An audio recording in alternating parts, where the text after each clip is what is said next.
안녕하세요, 피커TV입니다.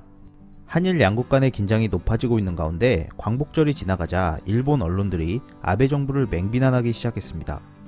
어떠한 내용들이 있었는지 알아보았습니다. 17일 아사히 신문은 사설에서 아베 정부는 한국의 과거사에 대한 반성의 뜻을 밝히고 다음 세대를 위해 호혜 관계를 유지해야 한다고 보도했습니다. 아사히 신문은 역사 문제에 대해 아베 정권이 과거 반성에 소극적이라는 평가가 뒤따르고 있는데 이에 대한 바탕에는 한국의 불신감이 있다라고 하면서 이를 해결하려면 아베 정권이 한반도의 역사 인식을 다시 한번 밝혀야 한다고 지적했습니다. 하지만 아베 정부는 그럴 기미는 보이지 않고 이를 부정함으로써 결과적으로 관계 악화를 초래하고 있다고 했는데요. 이에 대해 아베 정부가 스스로를 괴롭히고 있는지 반성해야 한다고 비판했습니다. 이어 아사히 신문 디지털은 한일 관계 복구를 위해 조기 정상회담이 필요하다는 의견을 제시했는데요. 한일 간의 화해가 되지 않으면 단일 감정은 심화될 것이고 한국을 더욱 중국과 북한 쪽으로 몰아넣는 결과를 초래할 가능성이 높다고 전하면서 만약 북한이 핵을 보유한 상태로 남북 통일이 진행되면 일본에게는 그야말로 악몽이다라고 보도했습니다.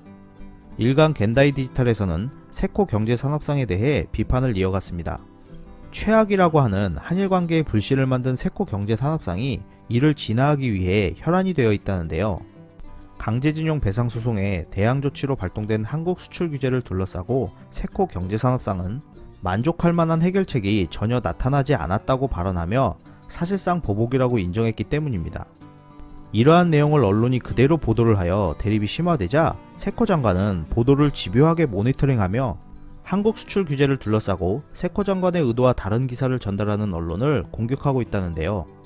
언론의 정보 제공이라고 말하며 수출 규제가 아닌 수출 관리 운용의 재검토가 맞다는 메시지를 각 언론사에 알리면서 용어를 바꿨는지 지속적으로 집요하게 체크하고 있다고 보도했습니다.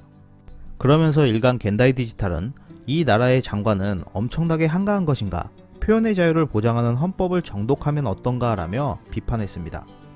또한 17일 일간 겐다이 디지털은 아베 정권의 외교정책 때문에 일본 기업과 지방자치단체들이 이미 비명을 지르고 있다고 전하면서 날벼락을 맞는 건 일본 국민이다. 도대체 누구를 위한 단한 외교인가 라며 비판을 이어갔습니다. 조지 메이슨 대학 사회학 박사인 후르야 유키코는 한일 관계의 악화는 장기적으로 일본의 패배로 끝날 것이라 경고했는데요.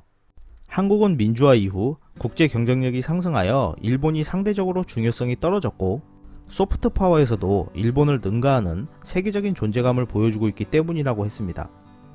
아직도 일본은 한국 따위 일본보다 한 수 아래라는 의식이 팽배해 있다면서 바보 취급하기 좋은 상대라고 생각하는 한 일본은 승산이 없다라고 했습니다.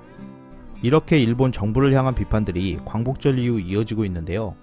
일본 언론들조차 통제가 심하다고 인정하고 있는 상황에서 이것이 진정한 비판인지 아니면 이것 또한 일본 정부에서 의도하려는 것일지 모르는 일본 여론 때문에 화해를 하려 한다라는 치밀한 전략인지 지켜봐야 할 것 같습니다.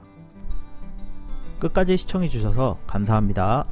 유익하셨다면 구독, 좋아요, 공유하기도 꼭 부탁드립니다.